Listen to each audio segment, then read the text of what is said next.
kita merasa ada yang ngikutin tuh, ada yang ngikutin. Jadi setiap kita jalan kayaknya kayak berlima, terus ada berkelebatan orang, kayak diselebatan kita kalau lagi nengok gitu kan. Ya itu selalu dia posisinya kadang di belakang, kadang di depan. Itu nggak terlalu aneh ya kalau di depan atau di belakang. Tapi yang bikin kita deg-degan tuh kalau lagi di samping, udah jelas. Itu nggak sadar teh. Pertama kita bikin kopi, bikin 5. Hah? Iya, kita berempat naik. Cuman kita bikin kopi 5. Si Ucok itu bilang udah ngeluh terus dia teh. Pas di puncak, aduh gue capek, gue tinggal di sini aja deh, dia ngomong kayak gitu. Terus turun itu saya hitung tuh orangnya, kadang aneh kan. 1, 2, 3, 4. Lah, kok 4 berarti saya kan orang kelima ya kan? Iya.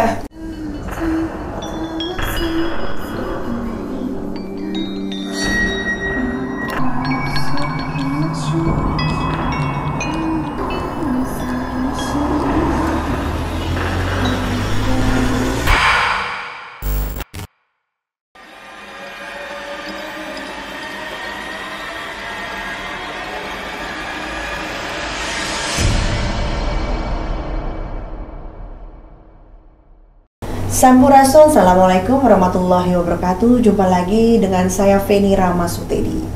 Di dalam perjalanan kehidupan manusia tentu ada pengalaman yang bisa dilupakan dan pengalaman yang tidak bisa dilupakan. Malam ini saya kedatangan tamu yang istimewa. Pastinya udah sangat dikenal oleh sahabat-sahabat di rumah, terutama dari sahabat FRS.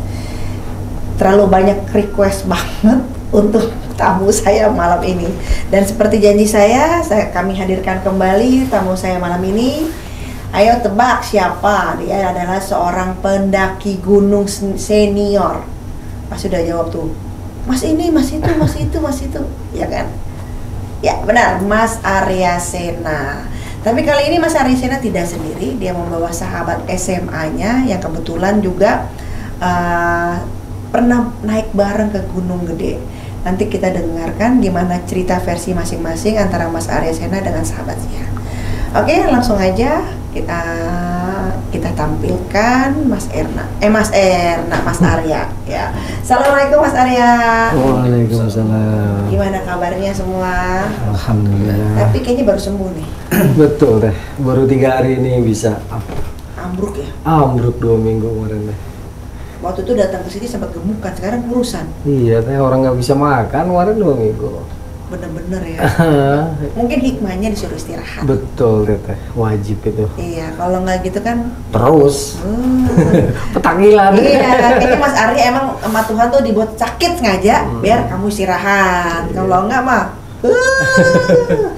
udah di sono lagi, udah di sana lagi, udah di sana lagi. Kalau orang Sunda bilang teh habring-habringan. Kalau orang Palembang bilang apa, bulu ketinggalan di jalan. Iya. Kabur-kaburan kalau Betawi mah. Ya, kabur. Mas Arya sekarang bawa sahabat SMA ya? Betul. Ya, ini dengan Mas siapa? Anang. Mas Anang. Yeah. Kalau Mas Arya emang nggak perlu dikenalin lagi. Udah sahabat-sahabat di rumah udah kenal dengan Mas Arya. Sekarang Mas Anang ini sahabat waktu Mas Arya SMA. Nah, ini gimana ceritanya nih? Tahun 95 berangkat ke Gunung Gede. Betul, betul. Ini Mas, ini dibilang pendaki senior lah, inilah tahun 95 itu masih sepi. Betul. Ya, asli pendaki ya, bukan pendaki bukan untuk action ya. Bukan, dulu belum ada medsos deh.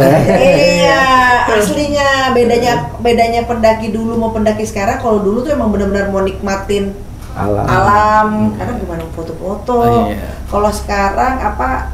Konten itu apa, selfie lebih ke situ, lebih ke fashion aja gitu, fashion adventure.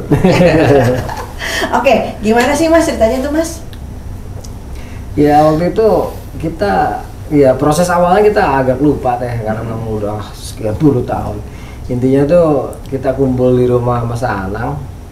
Setelah semua udah siap, kita mulailah menuju ke Kota Bogor menggunakan kereta api. Terus dari Kota Bogor kita jalan kaki ke terminal Berenang Siang, terus naik mobil jurusan Bogor Bandung. Dulu masih ada teh bis besar. Naik itu sampai ke Cibodas itu udah malam teh, udah sekitar jam 7-an. Nah di Cibodas sih ada kendala teh. Ternyata salah seorang rekan itu satu nggak bawa KTP, jadi kita nggak bisa masuk. Waktu itu kita nggak diizinin masuk. Oh gitu ya mas, kalau nggak bawa KTP nggak boleh masuk? Iya karena dulu persyaratannya KTP kan. Oh, okay. Karena ada satu rekan nggak diizinin masuk, akhirnya kita ngerayu-rayu dah. Tetapi tetap nggak diizinin, hanya petugasnya memberikan celah. Boleh naik nanti kalau udah tutup gitu. Mereka pura-pura nggak lihat lah. Oh baiklah. Gimana Nang, inget gak lo? Iya betul. Betul. Betul, ya. Tapi kalau mas Anang bawa KTP? Bawa alhamdulillah bawa KTP. Emang berapa orang berangkatnya? Berempat itu. Oh satu orang doang yang nggak bawa ya? Satu orang. Oh. Tapi itu jadi masalah ya Nang ya? Iya. Oh lah, tapi kesel lah. Yang tiga nggak bermasalah, yang satu masalah malah jadi kesel kan? Iya. Nah terus gimana tuh mas? Terus setelah kita dinasehatin, kita disuruh nunggu sampai loket tutup. Kebetulan juga ada satu rombongan mahasiswa waktu itu ya. Mereka jalan duluan. Itu udah menjelang tutup teh. Nah, jadi setelah loket tutup, untuk tetap kan kita sistemnya tuh masuknya satu-satu teh. Masuknya satu-satu. Jadi waktu itu yang paling pertama Edros. Kedua Mas Anang, ketiga Ucok, terakhir saya teh. Itu jadi sendiri tuh nunggu sendiri. Setelah kita udah masuk semua ke dalam lokasi, barulah kita jalan. Nah saat itu Gunung Gede belum kayak sekarang deh, jalur batunya tuh udah sampai ke Kandang Badak. Dulu jalur batunya cuman sampai ke Telaga Warna. Dan dulu sering banget kecium bau seperti apa ya, parem kocok. Ya. Kalau malam itu sering di daerah situ. Oh gitu. Nah di tahap awal ini saya paling belakang nih, depan Edros, kedua Mas Anang, tiga Ucok, terakhir saya. Nah mulai nih setelah kira-kira 1 jam jalan, kita kan berusaha ngejar anak mahasiswa teh ya. Kita jalan ngebut tuh teh, jalan ngebut tapi nggak kejar-kejar juga. Baru nih ada sesuatu yang membuat kita mulai merasakan apa ya, tanda kutip lah teh ya. Gimana Mas Anang? Ingat ya?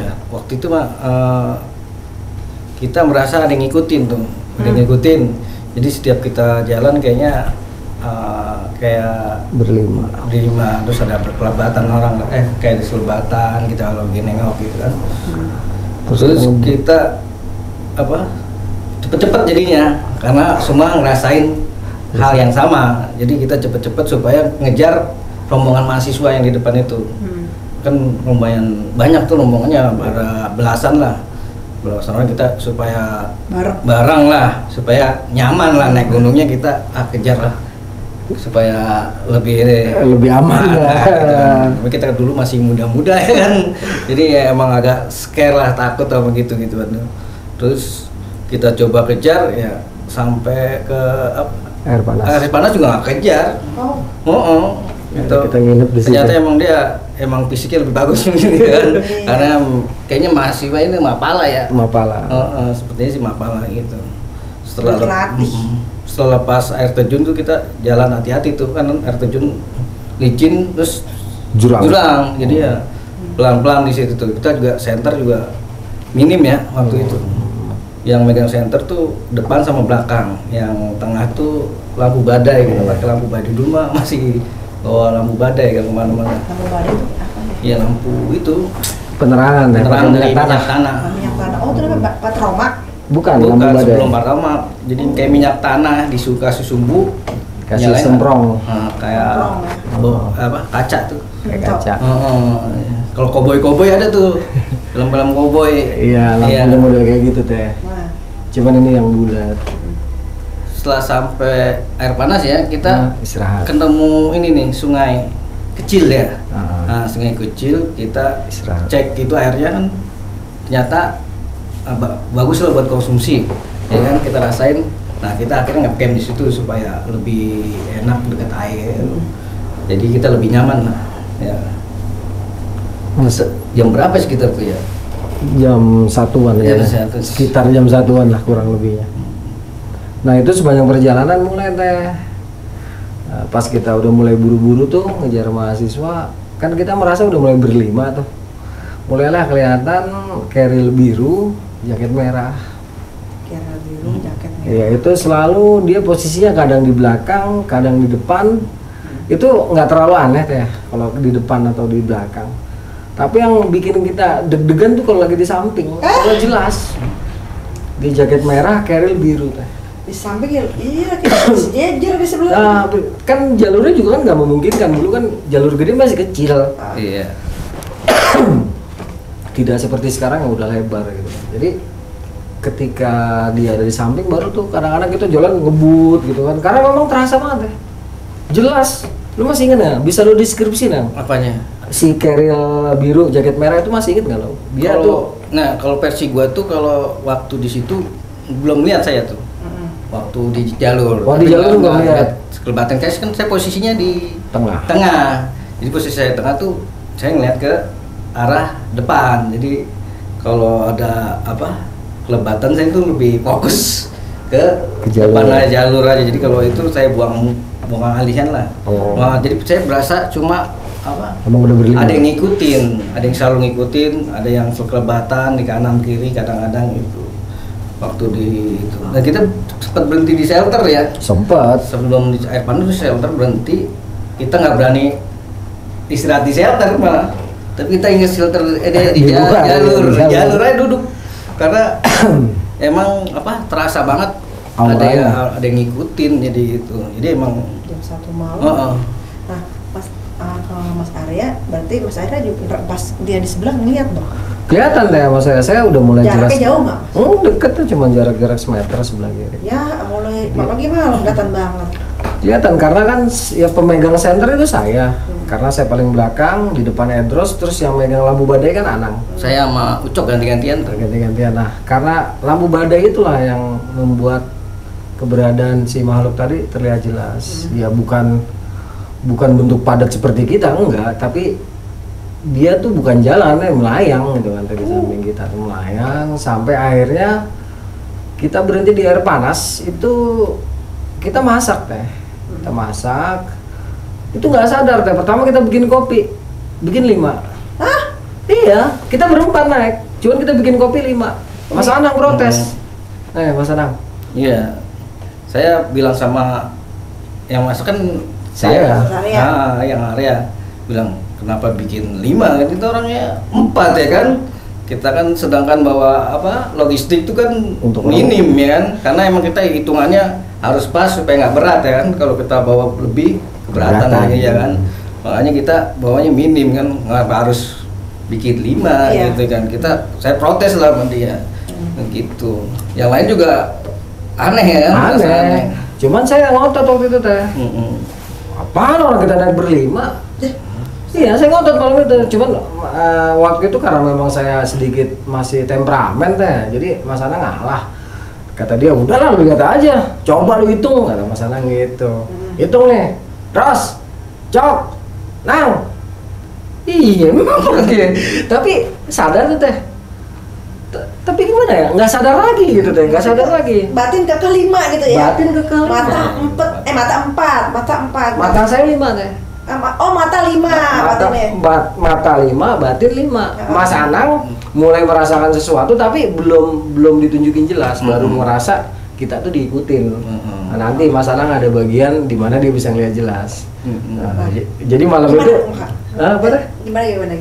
Jadi malam itu kita istirahat pun di tenda itu sedikit was-was deh, tapi bisa tidur juga lah.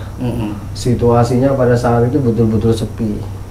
Jadi kalau Gunung Gede sekarang kan warung melulu deh, orang wira-wiri gitu, dulu enggak. Oh, kalau sekarang warung mulu ya? Wah, warung. Sampai atas warung mulu? Sampai puncak warung. Jadi wisata ya? Iya. Oh. Jadi pagi itu malam ada kejadian nggak lo inget? Kalau begitu kita buang air kecil kan tuh. Iya. Nah, terus kita kayak ada yang jadi ngawasin. Ada yang ngawasin. Nah, kita ngawasin, iya. ada yang ngawasin gitu kan. Terus selesai itu kita buru-buru aja masuk tuh. Ya kan? Karena emang karena merinding juga kan, merinding itu banget, kan. nah. Waktu itu emang sepi banget dari situ sih. Iyalah tahun 95. Iya. Masih sepi banget. Intinya malam itu walaupun agak was-was karena capek akhirnya kita bisa tidur teh. Ya pagi-pagi entah jam berapa yang jelas sudah terang kita bangun, prepare, terus kita jalan. Nah di air panas foto-foto. Iya, kita air panas mandi dulu. Nah, mandi. Belum kaki yang pegel-pegel. Pegel-pegel ya. Sama betul. ada rombongan lagi tuh. Ada rombongan datang. Enggak. Jadi kita tidur tuh ada rombongan datang. Kita nggak tahu. Oh iya iya. Pas paginya tuh udah ada rombongan lain gitu. Itu kalau nggak salah 4-5 orang. Iya, ya. dikit. Ada yang gondrong satu. Iya, karena ada fotonya. Iya. Waktu itu. Ada Ada fotonya. fotonya di air panas itu ya. Alhamdulillah itu nermin. Kang Arya juga pertama nggak ada rombongan lain. Kita bilang terus akhirnya ngeliat fotonya ya kan. Lihat foto, oh iya bener ada rombongan kita barengan. Ya udah tuh teh kita prepare lah, kita masak.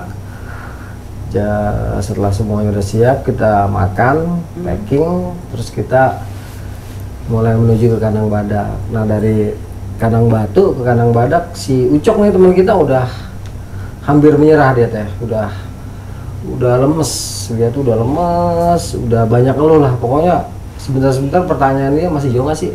Ya kita yang udah sering naik bilang, deket itu 2 belokan lagi, kalau nggak serokokan gitu kan, tapi nggak disundut gitu.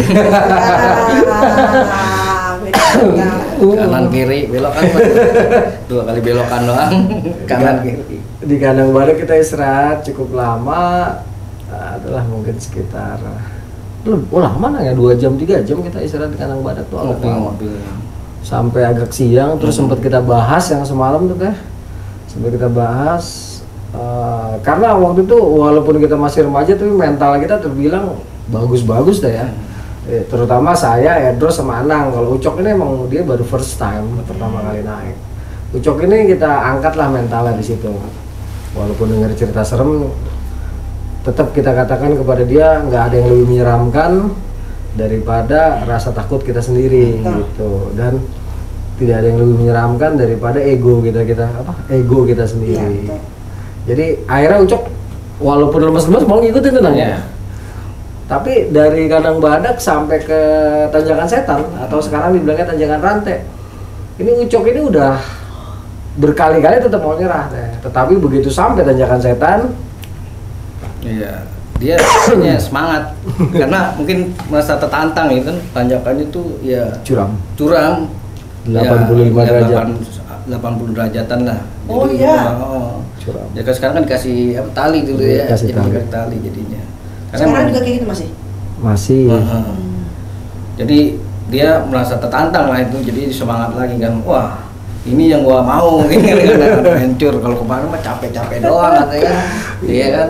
Karena kan emang menantang ya. Menantang banget. Iya. Gitu. Salah satu bagian yang paling menantang Gunung Gede lewat Cibodas adalah Tanjakan Setan. Kalau sekarang Tanjakan Rantai. Nah di situ si Ucok rekan kita yang udah lemes ini akhirnya Duluan ya. malah duluan, mukanya udah pucat itu merah lagi, semangat ya. Di situ kita foto-foto, sayang fotonya hilang ya teh ya. Hanya tersisa 4 lembar foto. Setelah selesai foto-foto, kita lanjutkan lagi dari Tanjakan Setan sampai ke puncak itu ya mungkin 40 menitan teh maksimal. Tapi kalau kita bisa cepet ya mungkin 25 menit udah sampai puncak. Di puncak Bayangan kita istirahat lagi, foto-foto lagi, rokok biasa, terus kita lanjut ke Puncak Pas. Nah si Ucok nih udah begitu sampai puncak, wah udah merah. Tetapi begitu nanti kita sampai Puncak Pas istirahat, dia lemes lagi tuh teh. Dia lemes lagi. Nah disinilah baru kejadian horor yang sesungguhnya dimulai. Jadi ketika kita cukup lama tuh nongkrong di puncak itu sekitar makan, masak itu udah normal sih, udah 4. Nah, cuman waktu itu si Ucok itu bilang udah ngeluh terus dia teh. Pas di puncak, aduh gue capek, gue tinggal di sini aja deh, dia ngomong kayak gitu. Kayaknya betah di situ jadi. PW jadinya. Di puncak 4? Iya, di puncak pas Gunung Gede dia bilang dia betah di sini. Malas balik. Terus kita disuruh jalan duluan gitu. Nah, karena waktu itu bisa dikatakan kita kemampuan saya, Anang sama Erdo sama lah ya, satu liting namanya juga ya. Mental pun sama gitu. Akhirnya saya memilih untuk handle si Ucok. Saya turun duluan tuh teh sama Ucok. Saya turun duluan. Sepanjang perjalanan ini, ketika saya sampai ke alun-alun Barat Surya Kencana, ini Mas Anang sama Edros itu nggak nongol-nongol teh. Jedanya Mas saya ada mungkin sekitar 20-30 menit. Silakan Mas Anang. Enggak tuh, waktu dia turun tuh kan karena Ucok mulai betah ya kan, kita berusaha narik dia lah supaya dia turun ya kan. Nah, Kang Arya ini yang ngajak dia duluan tuh, dia turun cepet, ditarik ya sama Kang Arya turun, terus di gak lama tuh Edros. Nah saya tuh paling belakang waktu itu. Nah waktu di belakang itu saya mau turun kan, saya lihat ke bawah kan tuh kelihatan lah orang turun kan, karena dulu ya pohon masih kecil-kecil ya. Iya kecil. Nah ada gini jadi kelihatan kita, Surya Kencana juga kan kelihatan tuh dari situ, bagus banget, indah banget ya. Saya lihat tuh orangnya ada aneh nih, ada satu orang sesuatu gitu kan. Saya hitung kan orangnya kan, kita berempat, saya hitung tuh orang yang di bawah, karena waktu itu kita di puncak nggak ada rombongan lain ya, nggak ada rombongan lain, dan turun juga nggak ada. Di Surya Kencana pun nggak ada yang ngecamp waktu itu. Saya lihat dari atas tuh nggak ada yang ngecamp. Terus turun itu saya hitung tuh orangnya, ada yang aneh kan, 1, 2, 3, 4. Wah, keempat berarti saya kan orang kelima ya kan? Iya. Saya tadi naik kan berempat saya bilangnya. Saya hitung lagi kan, 1, 2, 3, 4. Keempat saya kelima nih. Aneh kan? Yang aneh. Aneh 4, saya aneh sih. Saya berhitung lagi kan tuh. Nah, kok sama? Itu nggak mungkin salah ngitung kan? Tapi saya ulang berapa kali itu tetap 5. 4. Dan yang saya berarti kan berlima. Iya. Ya kan nggak mungkin. Ternyata di dalam rombongan itu berarti ada pendaki lain yang disisipin di sela-sela antara mereka gitu, yaitu kayak jaket merah sama keril biru gitu. Lagi-lagi dia. Iya, saya hitung berapa kali juga tempat. Nah baru saya ingat tuh, nah kok ada orang lain gitu. Pas waktu di puncak pun saya nggak ngelihat rombongan lain, dan di Surya Kencana pun gitu nggak ada tenda sama sekali ya. Terus karena saya khawatir kan, sendirian juga di atas, wah serem juga kan, merinding, saya turun aja cepet ngejar mereka kan, biar orangnya di situ juga, tapi banyak teman ya kan, daripada saya sendirian di atas, saya turun aja ya. Akhirnya turun ke bawah ya. Iya, ketemu Edros ini masih cerita lu ini. Pas sudah turun tuh saya bertemu sama Edros di bawah tuh. Saya mulai jalan santai lah, ngobrol sama Edros tuh. Iya. Nah, saya lihat tuh Surya Kencana tuh masih indah tuh, rumputnya tuh hijau ya. Waktu itu kita juga naik pas waktunya Edelweiss lagi mekar. Iya, jadi emang indah banget. Tadi di hutan-hutan Edelweiss ya, di antara rumputan hijau itu indah sekali. Terus di tengah lembah tuh ada sungai. Parit kecil tuh. Air tuh ada beri juga ya. Iya. Beri masih ada. Kita juga metik-metik beri. Kebetulan juga alhamdulillah masih pas waktunya lah. Ada Edelweiss, ada beri gitu. Jadi ya kita puas lah di situ. Surya Kencana, jalan kita pelan-pelan sambil menikmatin alam tuh. Terus berapa lama, nggak berapa lama lah, saya namanya terus tuh ngeliat anak kucing sebelah kiri ya kalau dia itu Sultan Candiki itu. Alun-alun barat. Ya, alun barat ya, ada kucing, 2 anak kucing. Wah imut banget nih terus. Gimana terus? Bagus nah, kita lihat dulu yuk. Akhirnya kita kita push gitu. Deketin, udah deketin, pus ya. Wah, ini gak enak. Ya, pas mau deket nih, dia pergi. Dia pergi kayak sono. Kita kejar lagi tuh, pus gitu. Dia kejar lagi. Lama-lama kita nggak sadar kan, kita kejar. Akhirnya kita masuk hutan Candiki gitu. Si Edros masih ngejar tuh. Saya pikir gini, ini kita lama-lama nggak bener nih ya. Kita mau ngejar kucing malah kita kesasar, kucingnya nggak dapet, malah kita ngilang ya kan, karena udah jalur kita agak jauh udah itu. Saya akhirnya sadar ya, alhamdulillah itu sadar. Mungkin kalau enggak kan kita bisa masuk ke dalam hutan Candiki itu jauh. Terus saya panggil, Dos, ini tanggung nang nih, dikit lagi nih, kayak kena nih. Masih pus-pus aja dia ngambil ngejar-ngejar kan. Terus dia bilang, Dos, udah yuk, ntar ketinggalan sama ini teman-teman tuh, Ucok sama Arya. Gue bilang, ini tanggung nang, dia kayaknya masih terobsesi sama itu lah, masih semangat buat nangkep kucingnya itu kan. Jadi kucing hutan, anak kucing hutan kan bagus ya kan. Iya, warnanya itu hitam sama putih waktu itu saya lihat. Lucu. Lucu. Terus akhirnya saya tarik tuh dia. Akhirnya ya alhamdulillah dia mau. Akhirnya kita kembali ke Jarul lagi tuh. Tapi kucing nggak dapat? Nggak dapat. Karena emang dia kayaknya apa ya? Memancing kita supaya ngikutin dia gitu. Kita terobsesi mau nangkap dia, jadinya kita lupa kan. Alhamdulillah kita inget, jadinya mungkin kalau kita nggak inget ya lain ceritanya ini ya, dia doang kali yang cerita. Ya kan, saya sama Edros langsung ngejar, megang si Ucok, Edros duluan kan. Edros dapet, si Ucok berontak, gue mau balik ke puncak motor. Gini Ya, gue mau balik ke puncak, udah lu jangan ngalangin gua. iya suara gitulah. Sekali itu kita sama itu langsung masuk, kucingnya tuh, anak kucingnya lari ke arah suara tadi tuh. Iya, ya, sumber suara. Nah inilah si Ucok ya, Ucok Ngomong sendirian. Ucok ngobrol. Tuh, kita bertiga aneh kan, Ucok ngobrol sama siapa, kita aja bertiga. Iya gitu, kayak orang ngobrol gitu. Lama itu sejam. Iya. ngobrol. Di dalam tenda dia ngobrol kan. Kita bikin api unggun. Terus 1 jam kemudian dia keluar. Kira-kira ya, terus dia nanya loh, terus gue tadi ngobrol sama siapa hari ini gitu. Wah itu. Gue inget banget, ke jaket merah yang ngobrol sama gue. Di dalam orangnya agak tinggi gitu dia.